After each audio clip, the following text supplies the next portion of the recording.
Rams TV meets Darren Bent in his trademark gear. Caps, you love them, don't you? You absolutely love the peak caps, don't you? Which one's this? The Knicks, they're my basketball team, so. Right. New York Knicks, is it? Yeah, it is, yeah. Yeah? Yeah. You follow American sport? Yeah, I mean, to be fair, I was a big NBA fan, but for probably the last 5 or 6 years, I've really turned NFL. So I've kind of turned my back on basketball, which I still look into the results, but I'm more weekly NFL now, like crazy. I've noticed that you're not shy on social media. I think it's fair to say that. We're hearing about your recovery, which we'll obviously talk about, but you talk a lot about the American sports on there, don't you? Yeah, I like to. I mean, a lot of my friends like the American sports, and to be fair, me and a few of the guys at football, I've got like a fantasy football league, so we're all obviously in tune with that. Me, Shackle, Sam Winnell, Johnny Russell, Andy Vyman. There's a fair few of us in this league, like, obviously trying to get points every week, so it's been quite good, to be fair. It's kind of put something on the line as well. So we do fantasy football league with the EFL and the Premier League. You do it on American sports. To be fair, I've got a Premier League one as well, but like my main concentration at the moment is on the NFL. Like it's more exciting for us at the moment. What's the attraction? I don't know. I just started watching it, and just like, at first it was quite long, but I just found myself watching it more and more. And nowadays I find myself watching college football, Canadian football, NFL. Like just love that type of sport, to be fair. You've got too much time on your hands. Okay, we say to our guests, we'd like to see some memorabilia, and I think it's fair to say you've not let us down here. We'll come to your stuff in a second, the England shirts. I guess it's pretty obvious why they're so special. But here we've got a Shearer framed shirt, a Thierry Henry framed shirt, and Torres, Okocha, and Drogba. And is that Van Persie, yeah, the Arsenal one? Yeah, Van Persie, yeah. Yeah. Tell us the significance of the shirts. Just like from when I was at Ipswich Town in the youth team, obviously you watch these players on TV, and I always used to say, it was Titus Bramble, to be fair, funnily enough, who got me kind of into collecting shirts, because he had an unbelievable shirt collection from his time at Ipswich Town when he was when we done really well, finished 5th in it might have been the 2002 or 2003, I can't remember season, and he got a lot of shirts. And then the season after that, we obviously was in Europe, and then he got the Brazilian Ronaldo shirt, number 9. So wow. it was kind of him that kind of got me into collecting shirts, and it kind of made sense to me, because I thought if you play against a player who is like one of your heroes, or you really respect and you think he's a brilliant player, then go and collect the shirts. And I've just started doing that. Okay, if we look at the Shearer shirt, Alan Shearer, Charlton against Newcastle, 05-06 season. Same season, Charlton v Arsenal, Thierry Henry. Are these matches you played in? Yeah, I played against him, played in both of these matches, to be fair. I mean, this particular season here was the last season, I think, at Highbury. The 05-06 season, I managed to play against Thierry Henry. I mean, he was my hero. Like, I was an Arsenal fan as a kid, and he was my absolute hero. So for me to be able to get that shirt, actually play against him, because I was captain at the time for Charlton, so to actually stand in the tunnel with him, like side by side, was a bit like, he probably thought who's this kid staring at me the whole time, because it was such a moment for me to be able to stand there and obviously play against him. And so that's why as soon as I got the opportunity to play against him, I got his shirt. And it's pretty much the same as Shearer. I mean, even though I wasn't a Newcastle fan, he's probably, if I had to pick an all-time Premier League 11, these would be the two up front, because obviously 260 goals speaks for itself. I mean, there's no one anywhere near that. I think Rooney now recently just got into the 200 club, and for me to be able to score 260 goals at that high level, and he had, I think, 2 serious knee injuries, I mean, it says a lot about him, to be fair. So as soon as I went up to him, to be fair, I had to get his shirt as well. Not a bad forward line, I suppose, is it? Yeah, it's not bad. And the funny thing is as well, to be fair, when I was leaving Spurs, like, he was the manager at Newcastle, and I think ultimately one of our results kind of sent him down when he was a Newcastle manager. But I remember seeing him when I'd signed for Sunderland, and him saying to me like I tried to sign you at the end of that season. So it was pretty kind of a weird situation to be in, obviously, and being one of your heroes, and him saying that he wanted to sign me was quite a big deal for me. That was. So you stood alongside Thierry Henry in the tunnel. At what point do you say, "Can I have your shirt, please, mister"?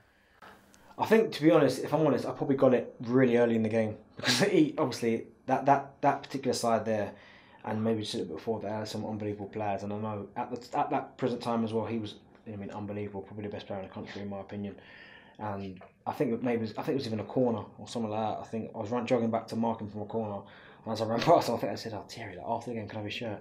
And he was just like, "Yeah, no problem." And to be fair, I probably collected his shirt about 4 times. I could have bought 4 different versions of that shirt in, but to be fair, as I said, he was like my absolute hero, and as I said, probably for me, probably the best player to come in the Premier League. JJ Okocha, that's an interesting one. Yeah, I mean, I'm not too much sure how many people's got this shirt, but to be fair, I mean, anyone who watched Bolton in this kind of particular era, I mean, how good they were, and that was just as I was coming through. To be fair, I mean, I think I was only 16 or 17 at the time when I was on the bench, and we played Bolton, and he was just unbelievable that period there. And I remember asking, it wasn't even me that asked JJ Okocha for a shirt. To be fair, it was Titus. I said to him, "You get anyone's shirt today?" And he said to me, "Oh no." And I said, "Please, like, if possible, can you get me JJ Okocha's?" And he did, to be fair, and he came and gave it to me, and he was brilliant, to be fair, JJ. Torres and Drogba, I guess they're up there, aren't they? Yeah, 100%. I mean, my dad is a Chelsea fan, to be fair, so I've probably got over the years, probably 1 to 11 on the players. I mean, I don't know how many SCN, Makelele shirts, John Terry shirts, but for me, obviously Drogba, like, as a forward, I'd probably put him in the category probably just below these two, if not maybe in the same kind of, maybe bracket me. For me, Thierry's up the top, but maybe in the same bracket as Shearer, just because he may not have scored as many goals as Shearer, obviously, but if you look at the contribution he made for Chelsea, I mean, every cup final I think he scored, in Champions League final, every time it was like Chelsea needed him, he was there. And I just remember one particular game when I was at Sunderland, we played against Drogba, and we were winning at half time 1-0, and we got beat 3-1. But I remember watching him from the other end of the pitch because Chelsea had a lot of the ball, and I couldn't believe some of the stuff he was doing. Like that was probably the one game I really appreciated him and saw all the fusses about how good he really was. And to be fair, I had to get his shirt after that, and he was brilliant, to be fair. And Torres, to be fair, the same. I mean, he didn't see his best times at Chelsea, but I just really respected him from his time at Liverpool, how good he was. And I always believed when I was on the pitch, if I played against a striker who I believe was brilliant and world class, as Torres had been, that I wanted to get their shirt, and that's the reason why I got his shirt.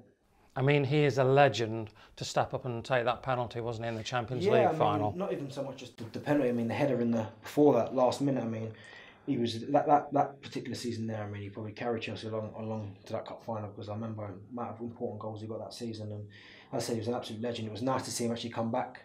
Obviously, after he'd been in Turkey, I managed to get a play against him a couple more times, and I said he was brilliant. And obviously, got Van Persie, another Arsenal fan, but again, I mean, a fantastic forward for Arsenal, scored a lot of goals, and he was just someone at the time I really respected, and said, you know what, he scored a lot of goals, done really well, and I'd like to have his shirt on the wall. League Cup winners' medal for Tottenham 2008, beating Chelsea in that final. Yeah. A medal from your time when you were at Ipswich. The Football Writers North East Player of the Year 2010, Sunderland Player of the Month. That must take a fair bit of pride of place. This is, again, Charlton days? Yeah, it was. I mean, to be fair, that was, like I played in the Premier League before for Ipswich Town, but it was in the season we got relegated. But I mean, even that as an experience was unbelievable for me. For us to travel, I mean, I was in the squad when we was going to European games, and to be in that kind of environment, such players, was fantastic. But when I first got in the Premier League with Charlton and started playing regularly, that was the first month I ever played in the Premier League to get that. So it kind of topped off an unbelievable month for me, because I won the Player of the Month the first season in August. I played my first game for Charlton against Sunderland, scored 2, got the England call up, and I was in the England squad for the duration until I picked up the injury, and I think it was 2012, and obviously I've not been back in the squad since. But yeah, that's massive for me. I mean, to be fair, that season out at Sunderland where I scored a lot of goals, it kind of surprised me, to be fair, because I think I was playing as well as anyone. Not to have a couple more, but like it's such a prestigious award to win the Player of the Month. It was just brilliant for me. Caps, you've got this one, or you've got this one. Now that is something to have, isn't it? Yeah, I mean, to be fair, it was that particular game there was brilliant for me, because I'd been doing well for Fabio Capello, to be fair, scored a few goals before that, and I'd come to meet the squad before we played Wales at the Millennium with a bit of a knock, and he was asking me all week, how do you feel? I said I was fine. And I managed to go out there and scored a second goal, and we won 2-0. But just the whole atmosphere playing against Wales at the Millennium Stadium was full to the rafters. I mean, that was one England game I'll never forget. I mean, the national anthem before the game was hostile. The atmosphere, even when the coach pulls through, in Cardiff, all the fans and the tapping on the coach, and it was just like, what a day. And to be fair, I don't know why, I've only got one cap for some reason, even though I've played for England several times. That's the only one cap I can seem to be able to find, but it's probably the one that probably means the most to me, because just the whole occasion. I mean, I've got a picture on my wall at home when I scored against Wales, like the celebration. And that game means a lot to me, to be fair. And wearing either the famous red shirt that, of course, England won in '66 when they won the World Cup, or the white shirt with a The little Union flags on there as well. Special part of your career?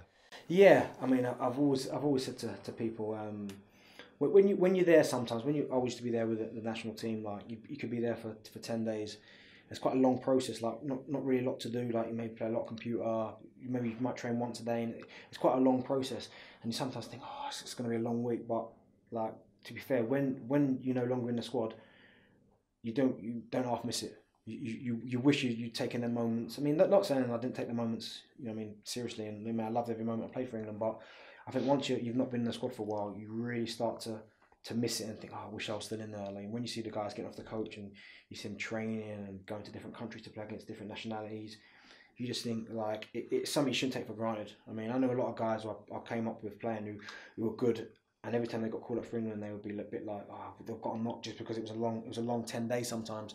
But I always, whenever people ask me about playing for England, I always say to them like if anyone gets the opportunity, don't take it for granted, because they're probably the best footballing days of your life when you play for your country.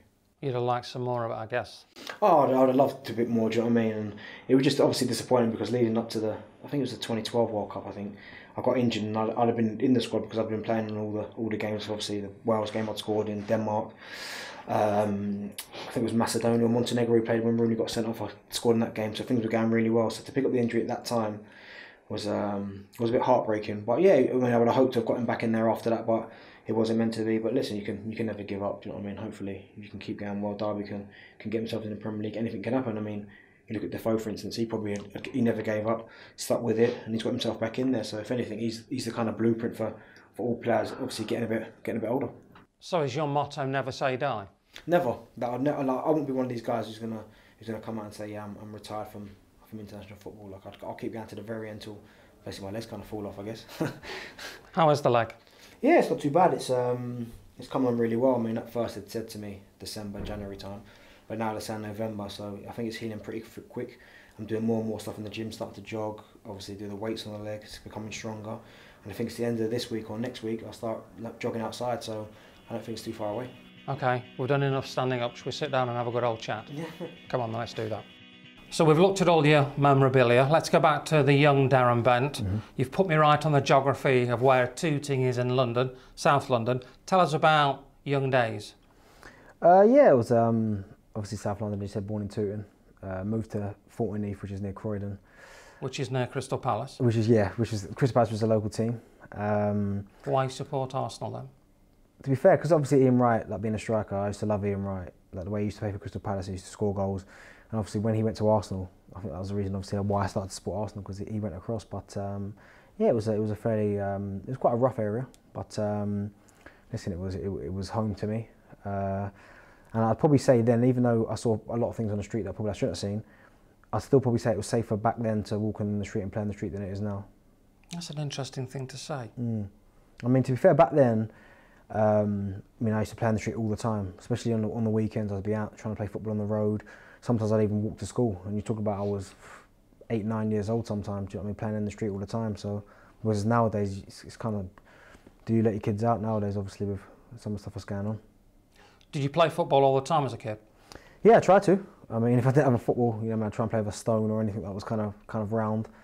But yeah, I mean, I was out on the garden all the time. That's one thing I do remember. I remember my mum and dad telling me is that I would never want to be inside. I always want to be outside, kicking the ball, taking out the shed windows, using anything I could as a goal, to be fair. And to be fair, things are probably the same now. How many windows did you get through then for the shed?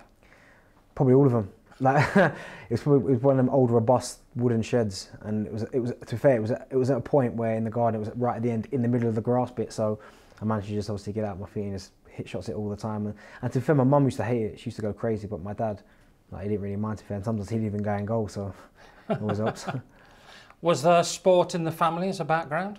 Yeah, I mean, Dad used to play for Wimbledon and Brentford when he was a child. He was a kid, and when he stopped playing, so he used to. It was kind of the things that he learnt growing up, I think, which he kind of instilled into me, like the whole dedication thing, the whole if you wanted to be successful, not going out on a Friday night, even if all your friends are going out. Whereas he always used to say to me, he was the other way, like his friends be going out, but he'd rather go out, he'd rather be going in the nightclub than practicing and all these different bobs. And I think that's why, coming through, he was so hard on me with different bits. I mean, obviously people that I grew up with and people I played with would know how hard he was on me.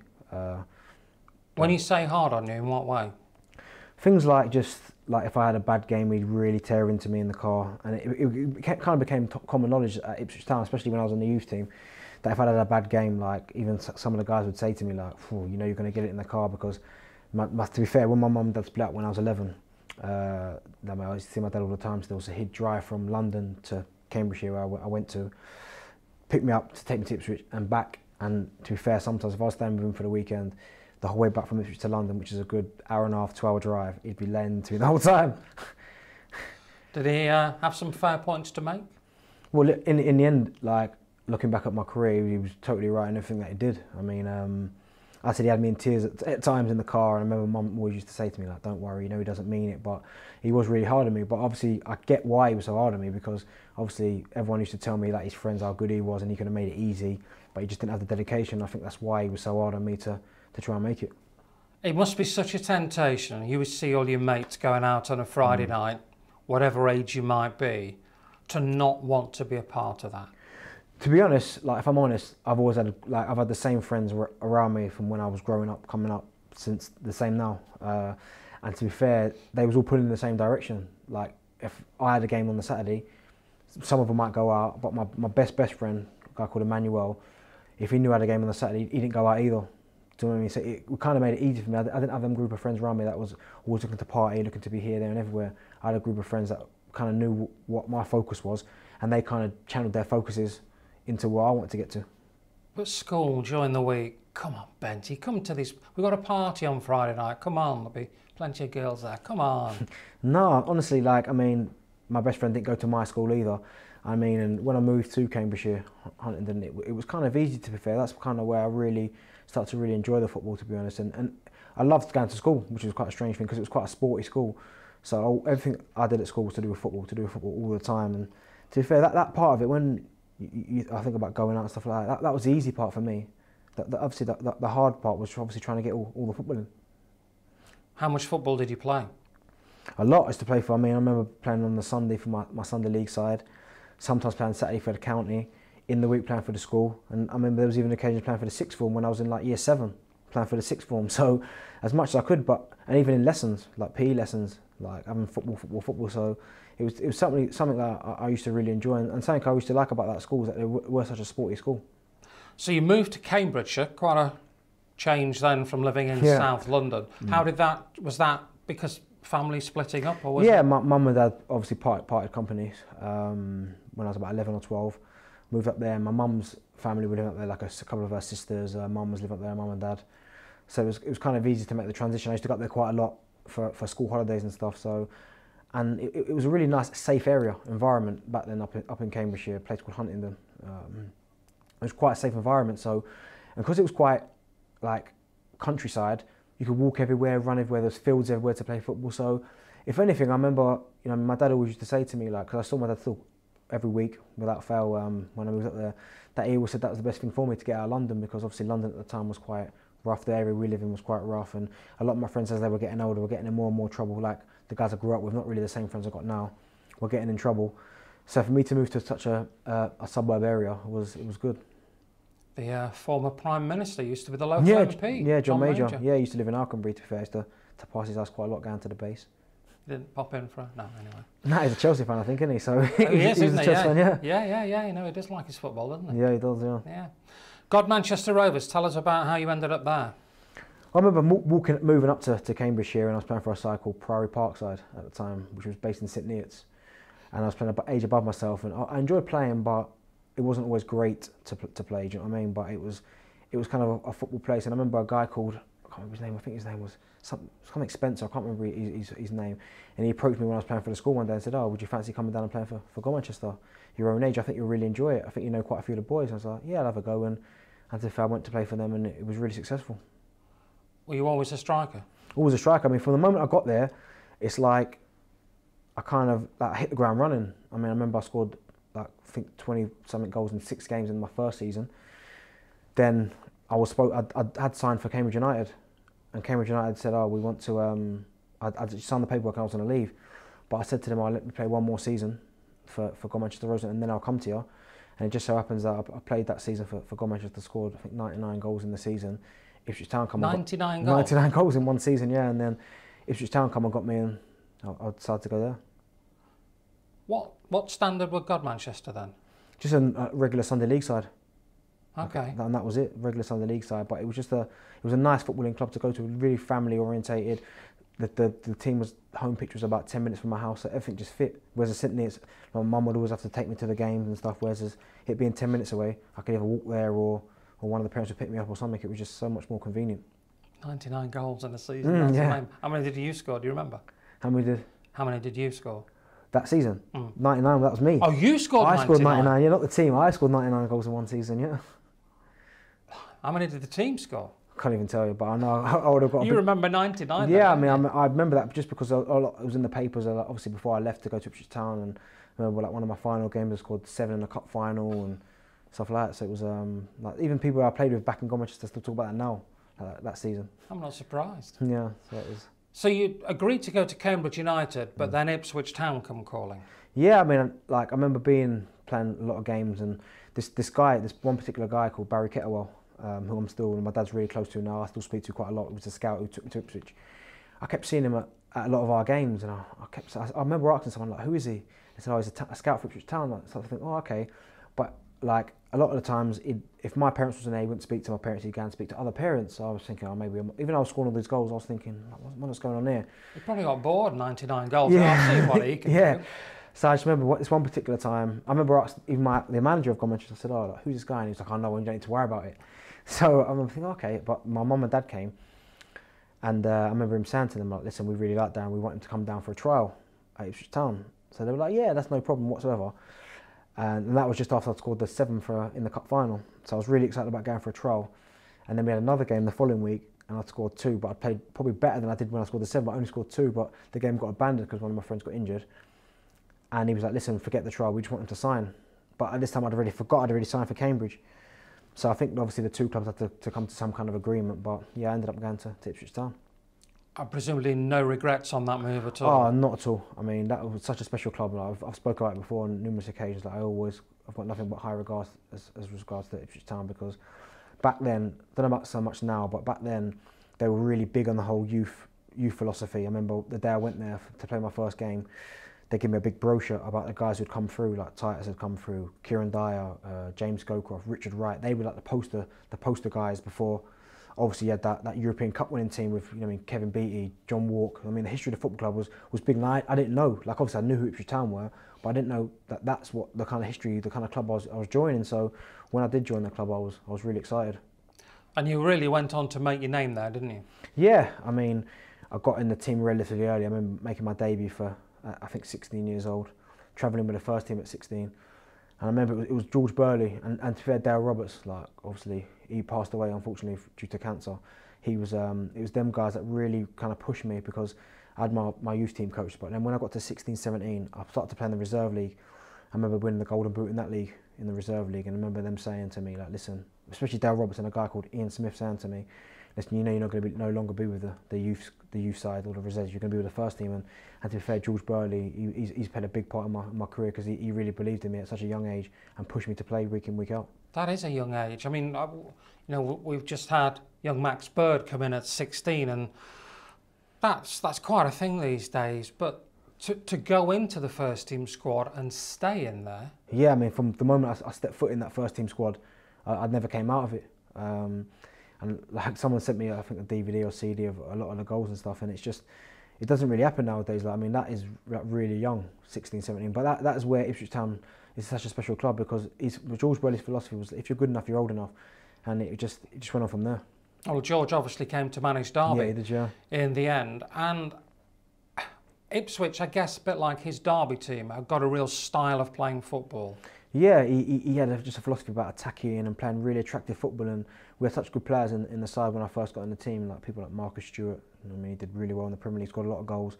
Jim Midgilton, Herman Rice and Matt Holland, so many good players that they had. So, and what kind of helped me is the type of player they were as well, and the type of person they were. I mean, a young kid, you was kind of nervous, like getting into the squads, and we had like European dates and stuff, but it was things like small little details, like when all the boys would be sitting down in reception. Like, even though the games maybe, because we used to travel to games, like if it's a European game on a Thursday night, they used to be, we'd maybe go there from the Monday or the Tuesday, George, to get us there early, just to get us into the kind of groove. And the boys might be sitting down in the bar after training one day, say at 8, 9 o'clock, and one of the first team or Darren Roberts, one of the coaches, would say to me like, basically, like, what are you doing down there? I'd be like, oh, well, the lads are down there. We're like, well, no, you're not getting involved in this all this side of it. You go back to your room. So I'd be, even in pre-season when I travelled with the first team, I'd be getting sent to my room like early. Them like might be going out, and I'd be getting sent back to my room to sit because they didn't want me to get caught up in all that. You're teetotal, aren't you? Yeah. Yeah, I've not Does that come right from there? Or? That probably comes all the way from there, yeah, because it was just a case of, as I said, anytime especially on pre-season, because George Brady kind of liked, he wanted to be in an environment where the guys weren't bored. Like a lot of managers nowadays take you to a kind of recluse place where you're in the mountains somewhere, but it's just football, whereas he wanted you to enjoy your time pre-season, but work hard when the time was required. But he didn't want me getting mixed up in that, so I'd be getting sent to my room early. That's interesting, because part of the bonding, I suppose, particularly around that time, maybe 90s coming into the 2000s, and certainly in the days when George Burley played in the 70s, the camaraderie, the team bonding was built on the football field. Yeah. But then when you were together and having a drink or two. Yeah, it was crazy. I mean, a lot of the lads obviously liked to drink back then, and he kind of, obviously that's why he put us in them places to kind of that covered the team camaraderie, as you said. But just for me, it was always different. All the time I used to come down and say, I'm just going to have one or two, and Darren Roberts would tap me on the shoulder and go, what are you doing? Like, get back up to your room. And it was just a case of going back to my room. Was that hard to take, that you weren't allowed to be part of the team? Not at the time. I probably thought why they're doing it, but like it was 100% the right decision. Like I understand why they did it. Like, and to be fair, if I obviously became a manager, I'd probably be the same. Do you know what I mean? Obviously, a young kid coming through, a lot of people were speaking about me and how well I was doing, and was it my time to start getting in the first team? And it was obviously the right call. So, what was the highlight of your time at Ipswich? Obviously, making my debut was brilliant. Scoring the first goal, away at St James's Park was fantastic for me against Newcastle. I mean, I'll never forget that. We got beat 4-1, but to get my first goal was unbelievable. But just the whole experience, I mean, unfortunately we didn't get promoted. Once we got relegated from the Premier League, we didn't get back there, but just playing in playoff games and just obviously playing in front of the fans, it was fantastic. It was really, I said, a really, really big part of my life. So it was a great grounding place, and you could have gone to Cambridge, but you chose Ipswich. Do you ever think, I wonder what would have happened if I'd have gone to Cambridge? No, I don't look back ever, to be fair. I mean, there was times I could have left before I left Ipswich Town, but I always said to myself, no, it wasn't quite right. And it was always about timing. Like, I always used to speak to my dad and people around me, and it was always about timing. Like, I could have left, a couple of seasons before that. As soon as I turned 17, 18, I could have gone to Newcastle. When the club went into administration, I could have gone to Newcastle, but I didn't go because it was just a case, it wasn't the right time for me. So by the time I did finally leave, after the second attempt, we lost to West Ham twice in the playoffs of not getting promotion. It was just the right time for me to go. You know the feeling of a playoff final defeat then? We didn't even get to the finals. It was twice semi-finals. Of course, to West Ham twice in 2 seasons. Both times we were leading in the first leg, and twice we got beaten in the second leg. How horrible is that? It was. I mean, I can only imagine how Derby felt, obviously playing QPR and not winning that final. But to lose twice to West Ham after leading both times in the first leg, winning, it was hard to stake. And in the end, it was just a case of, listen, like, I've done as much as I can now. It's time for me to now progress. So you did. Charlton come calling. Yeah, it was just straight away. Like towards the end of the season, they said to me, "Listen, Alan Kirbishley, he wants to sign you. Like, he's got no thoughts or anything. He wants you to be his first signing as such." And I was like, okay, like I know how well Charlton had done. I'd played against Charlton a couple of times in the reserve league. I knew what their stadium was like. I knew what the kind of club was like.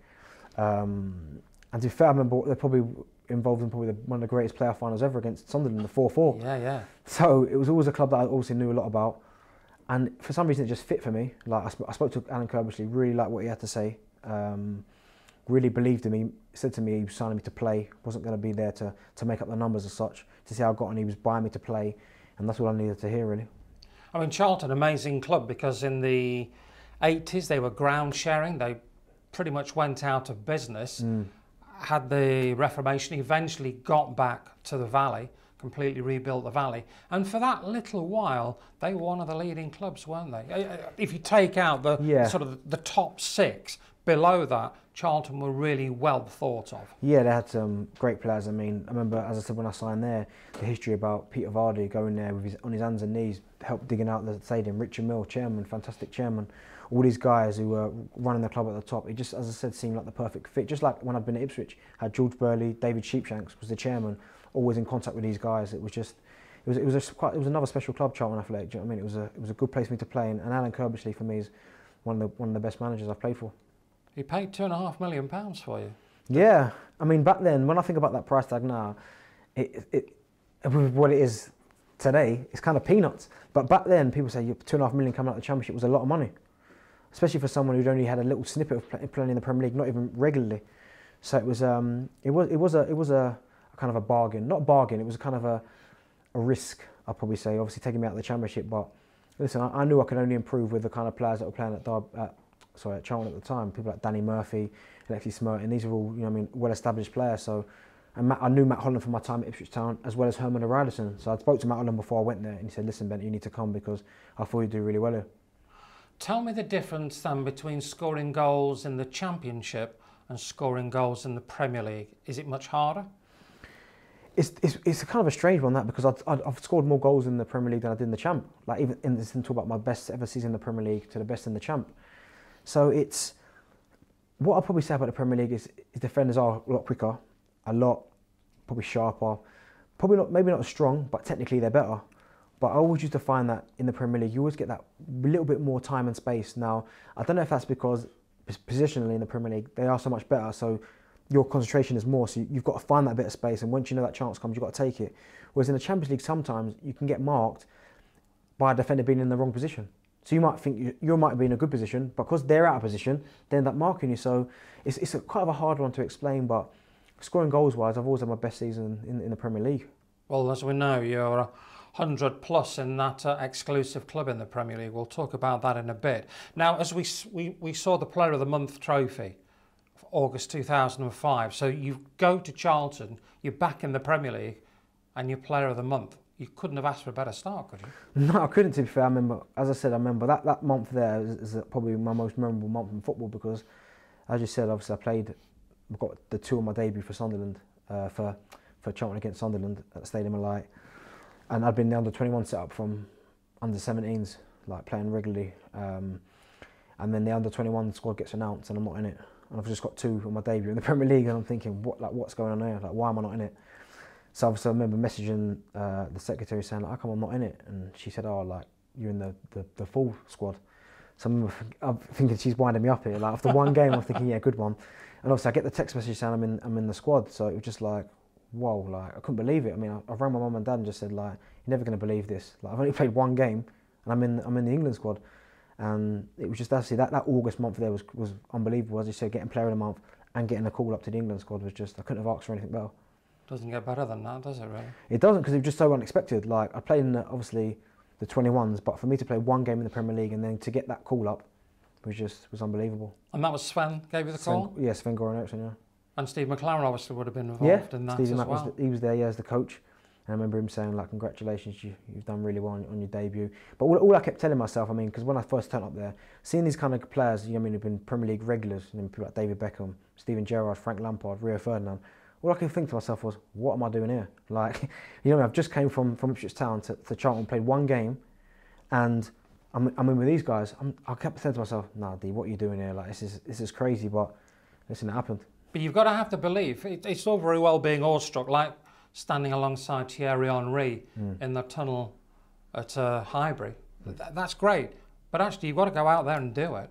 Yeah, I mean, as I said, when I remember that, them first few years when I first was in that England squad, I remember having to prepare for training like a game every single session because the technique and the quality of them players was unbelievable. Like, so every time it was like I used to get nervous. Like, I never used to get really that nervous for games, but for training for England, I used to get nervous because I'm thinking, well, these players are that good that if we're doing a possession game, for instance, and I keep giving the ball away, these guys are gonna have to keep running, and I know we're not going to get it back for 10 minutes.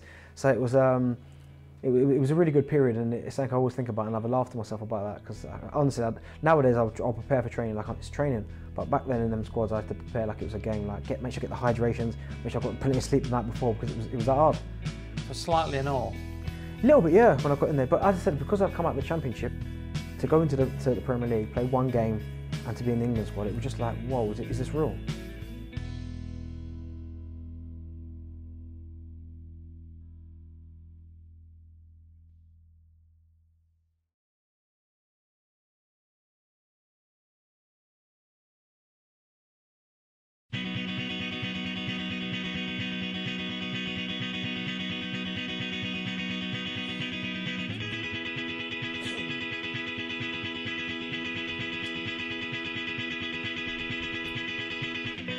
Rams TV meets Darren Ben.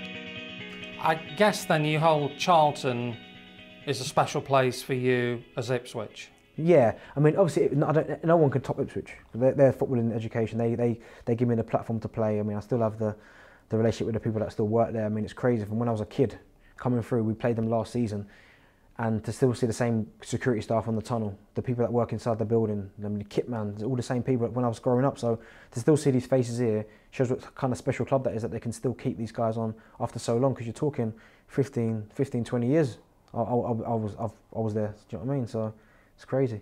So when you scored that goal, they're now customary not to celebrate? Yeah, 100%, especially that. And then for me to do that and then start singing my name that they used to sing when I was playing there was unbelievable. What was it like to score? I mean, I guess you probably scored for other clubs at Portman Road, but at this place that is so special to you and clearly still in your heart. But it's been the first time I'd played there at Portman Road against Ipswich. Was it? Yeah, it was the first time I actually got on the pitch and played there, yeah. So to score a goal against them, like I played against them when I was at Villa, and it come to Villa Park, and I scored then, and I didn't celebrate, but it was more scoring at Portman Road, first time back, and the game was kind of pretty much dead and buried because it was 2-0 up at the time, playing really well, so it was kind of a subdued, like, yeah, I'm happy to score, but like against Ipswich Town, do you know what I mean? But listen, I'm a striker at the end of the day, I'm happy to score in any game, but he was just obviously paying them the respect they deserve. Okay, so 2 years at Charlton, is that about right? And yeah.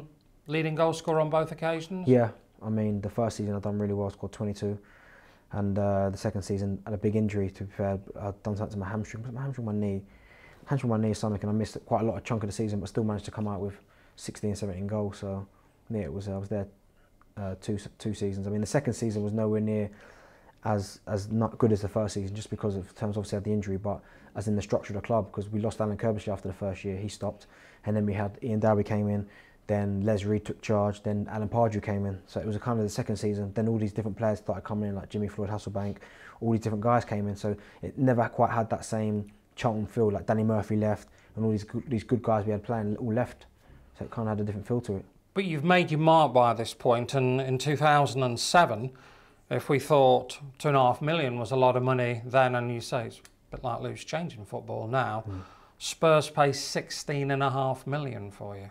Yeah, I mean, that whole Tottenham period is probably where I really had to grow up, because as you said, like 2.5 million to all of a sudden 2 years later 16.5 million, it was like, whoa, like even I just think bloody hell, like am I really worth 16.5 million, do you know what I mean? And I was going to a club where they already had 3 established strikers, where Robbie Keane, Berbatov, Jermaine Defoe. So I'm thinking to myself, I'm going there, why am I really going there? Do you know what I mean? Because am I going to play? Like, I know what I'm up against. But it was a choice. I mean, I could have gone to West Ham. Alan Kirbishley, I took the West Ham job. I'd gone to meet Alan Kirbishley before to say, like, he said, listen, I want to sign you at the end of the season. I want you to come. And I was like, yeah, I'm all for it. But obviously Tottenham came in, and then obviously I came back from holiday early, went to West Ham first, was going to go have my medical, I'd agreed to go there, but for whatever reason it just didn't fit, everything didn't fit, and I ended up going to Tottenham. An Arsenal fan goes to Tottenham? Yeah, it was crazy, because when I was at Charlton I used to go and watch Arsenal in the Champions League games. It was crazy, but listen, when a club like Tottenham come calling, like they've just finished 5th twice in the Premier League in 2 seasons, like it was something I couldn't turn down. How do you separate that out, that as a boy you support one team, but in your profession you play for their arch rivals? It was easy. Like, obviously, yeah, I was an Arsenal fan, obviously as a kid, but the moment I signed for Tottenham, that had to go out the window. And to be fair, it's crazy, because I always found myself, when I was at Charlton, to Tottenham, to Sunderland, whoever I'd been playing for, I always used to give that little bit more against Arsenal. Why, I don't know. Maybe I support them, but I also think it's because I've been linked with them so many times over the years. It was just a case of trying to, like, come on, bloody hell, like, give me a chance. I keep scoring against you every time I play against you. So, like, That would have been the dream, would it? That would have been, yeah. Like it would have been a bit to play for them or any of the big boys. That would have been a big dream. Like, listen, Tottenham's a big club, but when you talk about like the Uniteds, the Liverpools, the Chelseas, that kind of club there would have been the dream. So you think, am I going to get the chance to play for Tottenham? Well, you do. It was your first goal for Tottenham against White Hart Lane. Yeah, it was against Derby. Funny enough, I mean, we all know obviously Derby struggled that season, but I remember, yeah, that was my first goal. And I said that season it was difficult because, as I said, them two were established, Robbie Keane and Berbatov. Their partnership was unbelievable. Like they were telepathic at times. You know what I mean? So trying to crack that, I remember saying to myself halfway through the season, I'd been getting a lot of stick that season. They were saying, well, they paid $6.5 million for him. He's not even playing. Is he worth it? They maybe should have gone somewhere else. So I said that whole Tottenham period there really made me grow up. That's interesting. So it's learning to cope with the expectation on your part, but actually convince the Spurs fans that this guy who supports Arsenal, he is worth $16.5 million. Yeah, I mean, I'm trying to convince the Spurs fans. I'm trying to convince myself. I'm trying to convince other supporters. I mean, you go to away grounds and they're saying, when you're warming up on the bench, it's like, what a waste of money. These things, you're thinking, bloody hell, like, and it was hard. I said that whole Tottenham period was hard, but as I said, it kind of made me grow up, if anything, because after that fee there, like anything else after that was just like, I can deal with it, it's not a problem. How old were you then? 22, 23. It's a lot to take on your shoulders. I mean, I know footballers grow up quickly and tend to mature very quickly, but it's still a fair bit to take on, isn't it, at that time? Yeah, it is. I mean, as I said, it was just the whole price tag. Like it was just whoa. All of a sudden, it seemed to me everyone was talking about it, like $6.5 million. It was just like wow, like is it real? But as I said, the hardest part of that whole thing was trying to convince myself. Do you know what I mean? Like that I am worth that kind of money, and it was a good signing for Tottenham, but it was just hard trying to dislodge them, especially that first season, because the second season was easier because they all left. Berber, Keane, and Defoe in that one window all left. So there's only me left. To score the goals. To try and score the goals as well. And obviously we had Pavlyuchenko who came and Fraser Campbell, but people were looking at me like, well, listen, we've let these guys go, so we need to, it needs to be you. Just back to that game against Derby, I mean, Tottenham were 3-0 up in something like 20 minutes. Which of the goals did you score? I scored the last one, the fourth one. Did you? Yeah, I scored the last one. So I had a hand in two of them and then managed to get my one right at the end, which was pleasing. Yeah, it was a miserable afternoon for Derby. It was a bit of a Premier League reality. Yeah, I remember playing against Derby and just thinking like, well, these are in a bad way. But to be fair, pretty much saying they're in a bad way. We had a really good team with some really good players. So, you know, I mean, we give a few people a hide in that season. You got to go to Wembley with Tottenham. Yeah, beat Chelsea. Twice in 2 years we got to go because we went to obviously beat Chelsea 2-1 in the first and then lost to United on penalties in the second. And 2 great days out. Do you know what I mean? To win the first one and then obviously we lost on penalties to United, but 2 unbelievable days. Like the whole fireworks and the whole pictures as you walk in was fantastic. It wasn't an FA Cup final, but it's the next best thing, a League Cup final. How much do you remember of both days? Yeah, I remember everything about both days. I mean, I remember, to be fair, I remember the United one probably. Even though we beat Chelsea, the United one, I remember playing the whole game in the United one. I remember just it being crazy because we played really well at the end. I remember Ben Foster made some fantastic saves and we probably should have won the game. But listen, it's a cup final at the end of the day, and to play an A Cup final is probably the best thing in the world. Went to penalties, didn't it? Went to penalties, we lost on penalties. I was supposed to take the 5th and we missed the 4th. So obviously they scored the 5th one and they won their game. But as I said, I still take great memories from them 2 cup finals, and it was a fantastic period for me. Now, Harry Redknapp was your manager at some point at, you know what I'm going to ask you, don't you? Yeah. At Tottenham. My missus could have scored that. What was that all about? Yeah, it was difficult. I mean, I'd missed a header against Portsmouth. I think he'd just come in. He'd only been in a few weeks, and then it was just a chance, and it was just off the cuff's comment. A typical sort of Harry comment. Really, yeah, but at the time it kind of stuck because then once again everyone was talking about it like, well, wow, I mean, if you look at people that have missed worse chances than that, but it was obviously a bad chance, and it was kind of like I remember going to see him the next day just saying like you don't have to say it. You could have just said it to me. Like I know I should have scored, but it just doesn't help situations. He's like, yeah, I know, but you should have scored, and like Harry being just typical Harry. I mean, to be fair to myself, I kind of put it out of my head in the next couple of days, and I think we played Bolton the week after, and I managed to get 2. So it was kind of, for me, it was forgotten about, but everyone always talks about it. Even now, people say to me, remember when Harry said that comment? Like, you think like, why are people still talking about that? Like, it was so long ago. What happened when Harry walked into the dressing room at Derby then?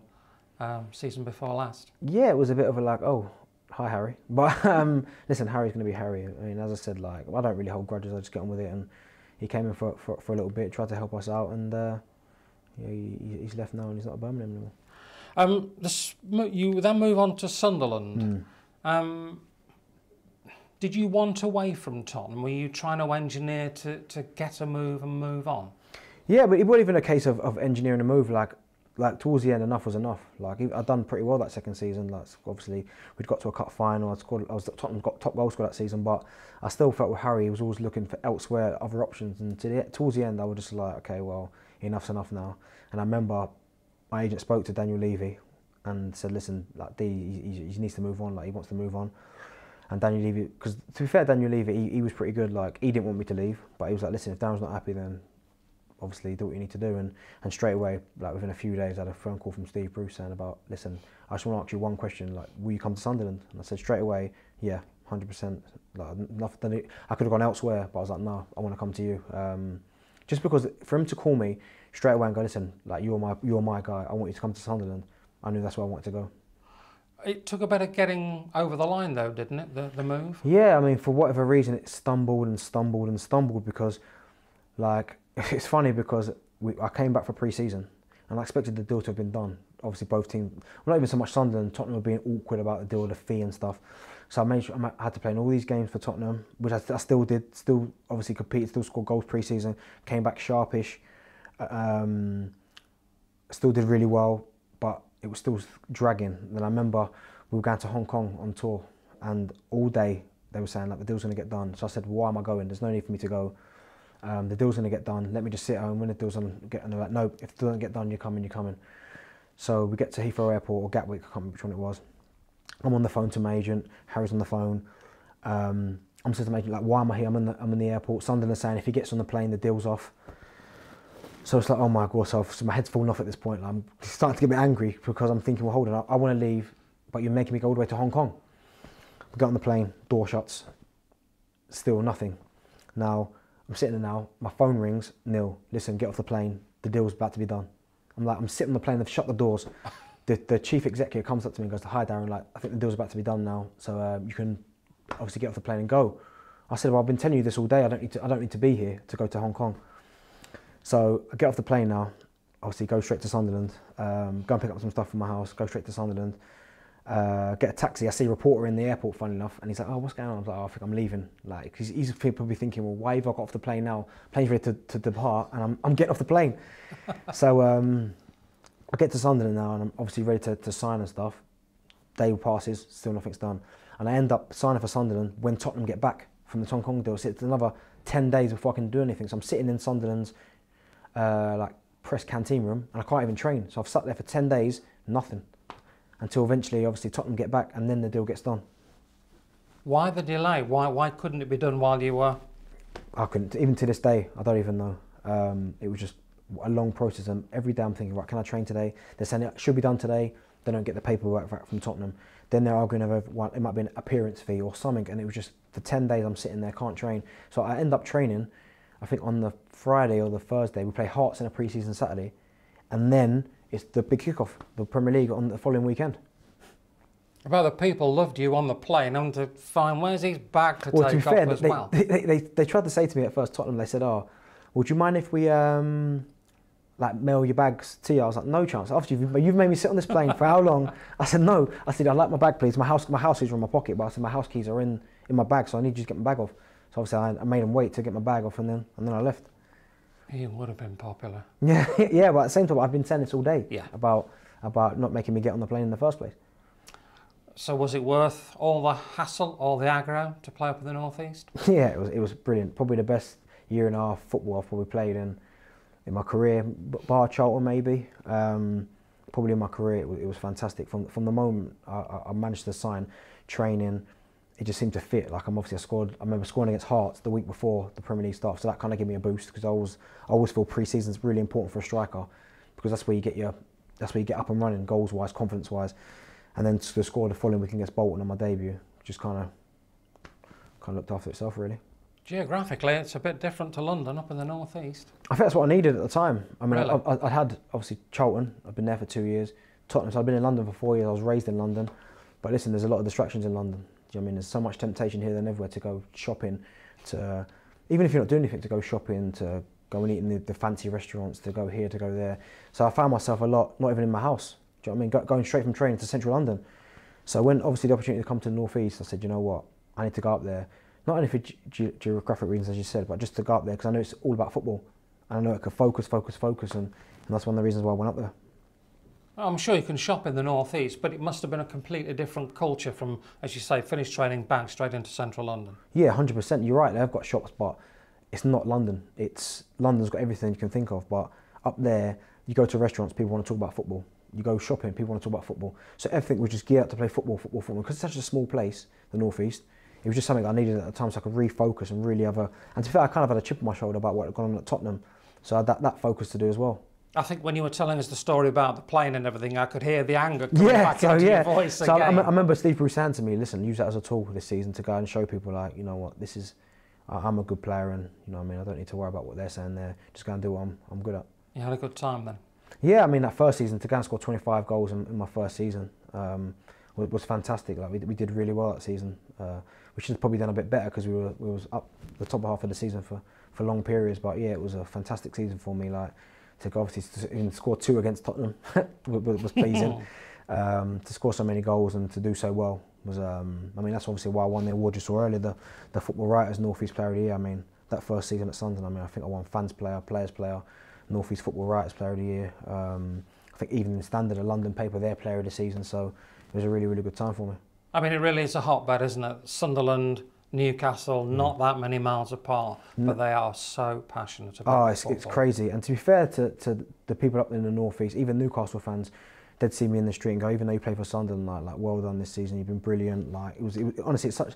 I can't speak highly enough of the people up there. It was a really, really nice time for me. One of the goals you scored for Sunderland is pretty infamous, with the assistance of a beach ball. I mean, that there probably sums up the whole time there as well, that beach ball goal, because that particular game against Liverpool, we played really well, battered them that day, should have beaten by 4 or 5. I mean, I should have had a 4, hit the post, hit the bar. But it's just funny that obviously the goal that went in, obviously hit the beach ball, and that's what obviously people always talk about. Let's just talk about England then for a little while. So you get this England call-up completely out of the blue, takes you by surprise. You're in awe of the people that you're training with, but you score goals for England and you get more than a handful of appearances. Yeah, I mean, to be fair, I didn't score a goal for England till probably about 4 or 5 years later. I mean, to be fair, I probably think I would have had more goals. Like I back myself to say I'd have a lot more goals, but I remember for long periods I'd get 5 minutes here or 5 minutes there. I'd go 4 or 5 squads without being on the bench, without actually getting on. Do you know what I mean? So it was a frustrating time, but listen, as I said before, the best days of your life when you go away for your national team, to be recognised as one of the best players in the country is fantastic, and I felt always warranted that because I was always one of the highest scoring English goal scorers, if not the highest. I was always competing with Rooney for the highest English goal scorer, so obviously I always felt I was there by merit. But as I said, like them days there, like I always think about them now, thinking I wish they were still here because they are fantastic days. Yeah, you had to suffer the disappointments with England as well. There was the ill-fated game against Croatia in qualifying for 2006, was it? I think it was 2008. 2008, wasn't it? That's right. And the 3-2 defeat by Croatia. I mean, that was a hard time for English football, wasn't it? To be fair, me and Scott Carson talk about that now because Scotty was obviously in goal. Obviously made the mistake. You know, I mean, for me, even now, for me, Scotty Carson's one of the best English goalkeepers in this country, bar none. Like I've always said that. I've done interviews before. I've said if Scotty was playing in the Premier League now, he'd be England squad. No, hands down. There'd be no argument about that. But that night there, we always talk about that. It was a hard night. I mean, for him being in goal, for me coming into that environment, having the chance at the end, which I went to lob the keeper, it landed on top of the goal. It was just a horrible period for obviously Steve McLaren. It was horrible. It was really a tough time, but I said these things you help you grow up in football. But it was certainly difficult, especially the weekend after that disappointment, because every English player that had played in that game got booed. Funnily enough, we had to go to West Ham, probably one of the most hostile stadiums in English football at the time, and me and Defoe was on the bench. I remember warming up and we was getting pelters, and it was a tough time. You talked earlier about the the cap against Wales and saying what a great occasion that was, scoring at the Millennium Stadium, hostile atmosphere. But even in the end for you, that was bittersweet because it looked as if you were going to be going to the 2012 championships, and then injury comes along. Yeah, I mean, because I remember scoring the 25 for Sunderland that season and not going to the World Cup at the end of that year. So obviously I was disappointed about that because, you know, I mean, I'd scored so many goals that season and still not to go was really, really disappointing. But I remember after England didn't do that well in that tournament, I remember I was in the first squad the next season. And I remember Fabio Capello saying to me, listen, Darren, like, I apologise for not taking you. I should have taken you. I don't know why I didn't take you, but listen, this season, you come back in good shape, doing well. You're gonna play. And to be fair to him, he played me every squad, and I think I scored 4 or 5 on the bounce in a row leading up to them qualifiers. So for sure I was going to go to that tournament then. But then obviously Wigan, I play against Wigan, injure myself, and that's it for the rest of the season. How tough was that to take? Yeah, it was really tough. I mean, at first it wasn't tough because I felt I could get myself back. I felt it was I did it in the January or the February, and they told me 12 weeks, but I thought, you know what, 12 weeks, that still gives me enough time to get myself back fit and into the England squad. But obviously I'm trying to get fit. En route there, Fabio leaves or gets the sack. Roy Hodgson gets the job.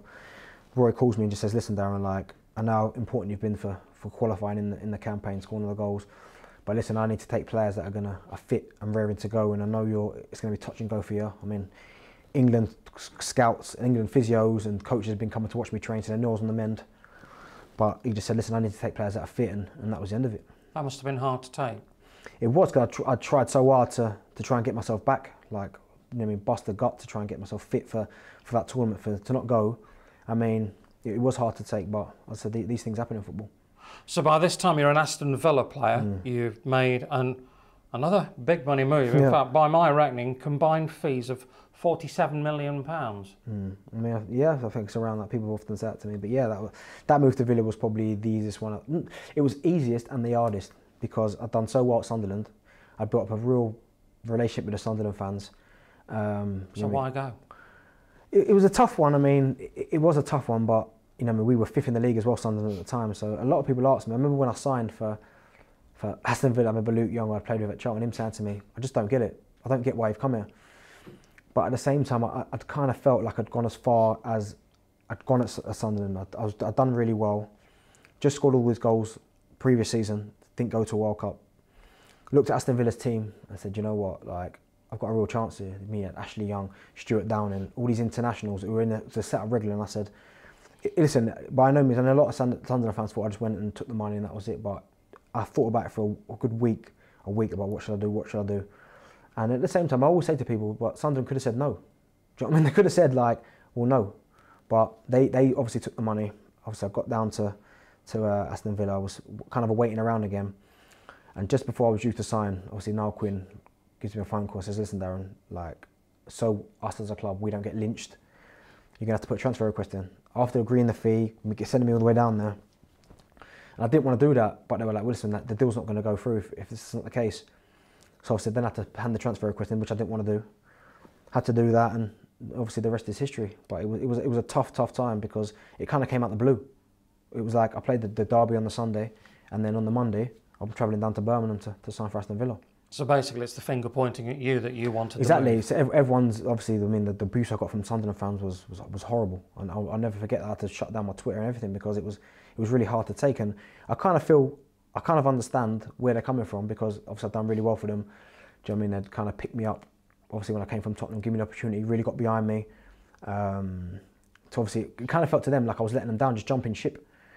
But as I said, like, a lot of fingers were pointed at me when it wasn't just me. It was, you know, the chairman, the owner. They could have said no. And if they said no, you're not going anywhere, I would have gone, not a problem, and carried on going. Villa, bittersweet experience. I think that's probably fair to say. Let's start with the good, because you got your 100th Premier League goal there. Yeah, the first probably year and a half at Villa was brilliant. Played some of the best stuff. Like the end of that season, when I signed, that January to the end of the season, you know, I scored a lot of goals in that period because Villa were struggling at the time. Managed to help keep them up in the division. Done really well. England started getting more England regular caps appearances.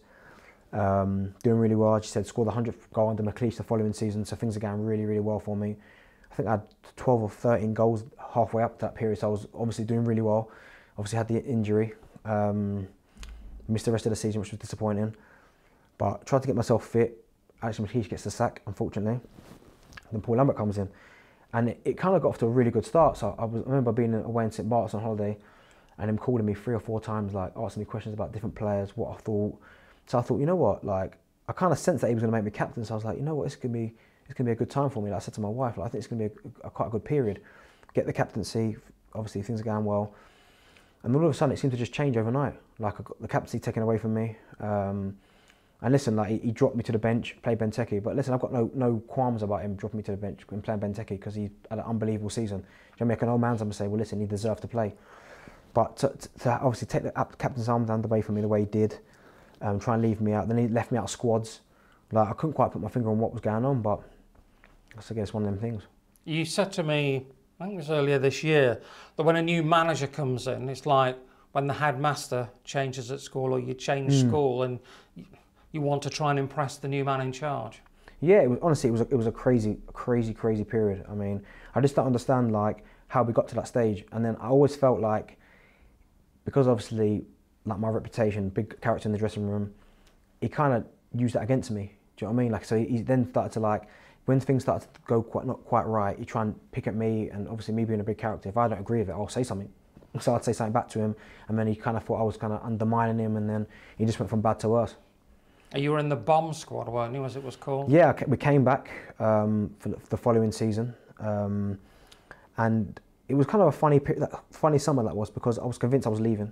Like, I'd had great times at Villa, but I just felt sense like as long as he was in charge, I was not going to be there. So I remember they gave me permission to talk to other clubs. So I remember as soon as that season finished, Alan Pardew phoned me. He was at Newcastle at the time. Said, Darren, met him in London.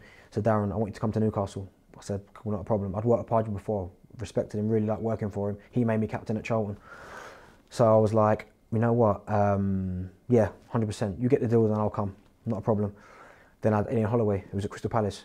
Him phoning me. I met Ian Holloway. He said, Darren, you need to come to us. Like, trust me, everything will be geared around you. Exactly what you needed. I was like, all right, let me think about it. Like, obviously, I'm not told him I spoke to Pardew, but yeah. I was like, listen, not a problem. I'll think about it. I understand what you're saying. Brilliant. So I come back to pre-season. I've been on holidays. Come back to Villa now, and I'm in there. Not even in the academy dressing room. Me, Stephen Ireland, Nathan Delfonso, Alan Hutton. He's completely put us in a completely separate changing room, so we don't see any of the lads. And we're going out to training. We've got no kind of fitness coach, so we've got no preparation. Balls are half flat. They've kind of just put us at a patch of grass and said, listen, you lot get on with it. So I'm on the phone to my agent saying, listen, I'm not happy with this. This needs to hurry up and change. Like I know he wants to get rid of us, but we don't deserve this. We've not done anything wrong. So it goes on and on and on. And then Martin Yeo calls me, who's the manager of Fulham, and he says, listen, Darren, you've worked for me before. I want you to come on loan to Fulham. And I was like, you know what? Okay, cool. So I said, all right, not a problem. They get the deal done. I'm on the way to Fulham. Pardew phones me and says, I thought you was coming to us. Like, I want you to come to me. Obviously, Holloway's calling me as well, saying, well, what's going on? So I've said to Pardew, I said to him, listen, no disrespect, but you lot have had the jump on everyone. Like, you've had the whole of the summer to get this done. You dragged your feet. I'm now on my way to do the medical. And now you're just saying you want me to turn around and go all the way up to Newcastle. I said, no, unfortunately, no. And when I look back at it now, I totally made the wrong decision. I should have either gone to Palace or gone to Newcastle because they were permanents. I should have gone. But I didn't. I went to Fulham under Martin Yeo, and funny enough, he gets the sack after 10 games. So it's like, oh no, not again. So it was a kind of a funny period, that. But I always say to people now, like, that was 100% the wrong mistake. I should have either gone to Newcastle or gone to Crystal Palace. How can I put this? You didn't get a great reception when you went to Fulham a couple of years ago with Derby. No, I still get it today, and to be fair, I understand that. It's kind of justified, because I went to Fulham, not fit obviously for obvious reasons. Didn't get the fitness working. By the time I got fit, and to be fair, I started off at Fulham really well. Like, I scored on my debut against Arsenal, scored against Everton, scored against Stoke, so I got off to a really good start. But obviously, the more games got on, then Martin got sacked. Rennie came in, didn't really want to play me. Said, I'm going to start to lose my head. And so in the end, it was kind of just like, well, whatever. So it kind of probably looked at Fulham fans like I didn't care. And probably part of me probably didn't care, because it was like my head had gone from all these different managers. We had Felix Magath come in, who was crazy, wanted to play youth kids ahead of me. And in the end, my head just went. So it kind of looked, I think they kind of turned on me when we had played Stoke, we got battered 4-0, and I missed the chance, and I kind of just turned around and was like, oh, I was frustrated, but to them it probably looked like I didn't care, and probably that's why. But listen, it's fully justified. Obviously, why I get the stick from them now. Yeah, you certainly did. So you had a loan spell with Brighton, and then Derby come calling. Yeah, and probably that's another reason why I get a lot of stick, because I scored against Fulham for Brighton, and I ran, like, remember Adebayor against Arsenal? I ran the whole length of the pitch straight back in front of them to celebrate in front of No wonder you got some stuff. Yeah, the Fulham fans, ran the whole length of the pitch, to be fair. But you know, Brighton, even though I was there a month, I had a good time at Brighton. It was a nice club. It's nice to see them doing really well as they are now. But yeah, I mean, I remember we played Derby when I was at Brighton. You give us a hiding, 3-0. It was 3-0 in about 15, 20 minutes. Yeah. And I remember thinking, oh, these have got some good players, they're a good side. And Eric Still, who I'd been with obviously England, and Steve McLaren, Eric Still comes up to me and is like, "What? How come you've gone to Brighton? Why don't you come to us?" I said, "Well, I didn't know you was in for me." Well, so I probably would have come to you because, as I said, like, you're half an hour down the road. I live in Birmingham, and yet obviously I've gone to Brighton, who are 3 hours away. But he's like, "Well, listen, next couple of weeks we're coming to get you because my loan spell was coming up. It was only 28 days." So obviously Brighton are on to me about re-signing, and I'm like, "Listen, like, Derby are contending about going up. So obviously geographically it's easier for me. It's easier for the family. So I think I'm going to go to Derby. Obviously Sammy Hippier was in charge, just got the sack. So I had to say to them, listen, I apologise, but I'm going to Derby County, and obviously Steve McLaren come and got me. So here you are, and still at Derby, getting over the injury. Let's just talk a couple of things finally to round off. So you went on, I hear you say you came off Twitter? You actually came off Twitter? Yeah, I had to come off it because the Sunderland fans were just giving me that much. Obviously, they only see one half of the story. Of course, yeah. They don't see the whole thing. They just see it as me just jumping ship. Like, I can't imagine you not being on social media. Yeah. You really buy into it, don't you? Yeah, it's a good way of connecting with the fans, but that's when it can become difficult. Them kind of periods. When the things are going really well, then it's unbelievable. Fans can make you feel like you're flying. But obviously that period there, getting death threats on there, like hammer, people sending me videos of people burning my shirts and stuff. It was difficult to take. Do you know what I mean? It was really, really difficult to take. But by and large, as I say, I'm doing rehab. It's on Twitter. It's on Instagram. Yeah, as I said, I really enjoy doing it. But that's another learning experience for me. Like, listen, you've got to take the bad with the good. Like, you're gonna get people that love you. You're gonna get people that hate you, and that's just part and parcel of playing football and being in the environment that we're in. Because obviously, social media now runs everything. And that's never mind the Fulham fans. Yeah. The Darren Bent Academy. Tell us about that. Yeah, just I've got two. Like, it was an academy where in the summer holidays I was going to get kids in just to have a little train and stuff. But then I think it was like maybe a few months ago, me and my friend just sat down and said, you know what, let's turn it into 2 football teams. So now we've got an under-13s team that play in quite a high league. We play against obviously a lot of development sides like Birmingham City, West Bromwich Albion, and an under-16 side. And Nike helped us out with the kit and stuff, and they're both doing really, really well. Is that where you see your future once playing days are over? Have you really thought about that? Yeah, I'd like to do some kind of coaching, but also as well, I quite like the whole media side of it. Like, I've been doing quite a lot of TV work and radio and stuff, and to be fair, I'm getting quite a few offers, to be fair. So at the end of the day, I'm quite enjoying trying to do the both, because I want to be in a situation where something might land in my lap and I can go either way. I don't want to be something to land on me and I can't think, well, I can't really do that, or I can't really do that. I'd rather be in an environment where I can do anything, and then it's up to me to make the decision. You've been quite a star on Rams TV as well. We know you do your stuff on Sky. And the other thing I've finally got to ask you about is trainers, because you are well renowned for your trainer collection. How did it start? Just one of my friends, he used to obviously buy the trainers. Like, at first I was like, why'd you buy so many trainers? Like, I don't see the obsession, but as I got older I started to really, really like it, and then just one thing led to another, and it just started going crazy. I mean, to be fair, the last probably 2 years I've kind of slowed it down. But there was times before that, where, especially when I was at Fulham and Villa and Sunderland, where trainers were coming in all the time, like any exclusive. If I was at Sunderland, I would get the train down to London for exclusive like releases and stuff like that. It was crazy, really hectic time. But nowadays I've not got much time to do anything really, so I just kind of like just look for my phone. I might get 1 or 2 pairs a month or something like that, but it's got to really take my fancy. Whereas before, I was just buying stuff in bulk just for the sake of having it. Exclusive releases of trainers? Yeah, that period there was really exclusive, like one-offs here. I'd buy stuff from America, get it shipped in. Whereas now, if I just see a shoe that I like, regardless if it's like a general sale in JD Sports or Foot Locker, I'll just go and get it. How many have you got, do you know? Couldn't even tell you now. And at one stage, at the Heights, it was probably about 2,500. but I've come down a lot since then because I don't buy as much. And to be fair, a lot of my really limited stuff I've sold to proper collectors and things like that, because they were just collecting dust in my house. Have you actually got them set up somewhere in your house? Yeah, I had them in the loft. I had the loft all specially made for my training collection. But as I said, I'd go up there before, and what made me really change is I went up there and like my really good ones, loads of them were getting dust. And I just thought to myself, like, why am I still doing this? Like, I've got more important things to worry about now than my training collection. So I just started to just slowly but surely move them out. Well, your playing days aren't over yet. How do you look back on your career so far, generally? Yeah, I'm happy. I mean, I achieved a lot of stuff that I wanted to achieve. From a goal scoring perspective, from playing the Premier League to playing for my country. Yeah, I mean, obviously you have a few regrets. Obviously, one regret would be, not going to a major competition with England. That's obviously a big regret. It's probably the biggest, because I felt like the amount of goals I scored, I warranted it. Do you know what I mean? Like, I deserved it. Especially, as I said, my first season at Charlton, scored 22 that season, didn't go to a World Cup. To score 25 for Sunderland again and not to go.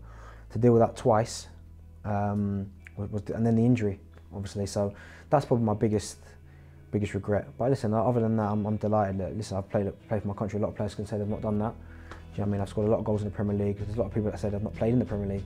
So it's both highest level of football. You know, people regard the Premier League as the most competitive, the best league in the world. I've managed to do really well there and score over 100 goals to be part of a club and to play for your country.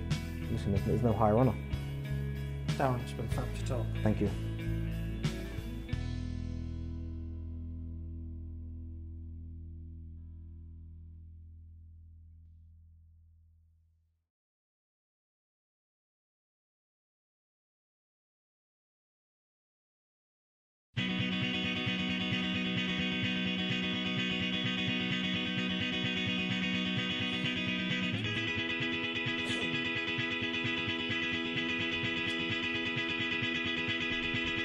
Hi, I'm Darren Bent. If you want to know more about me and my career, make sure you check out Rams TV.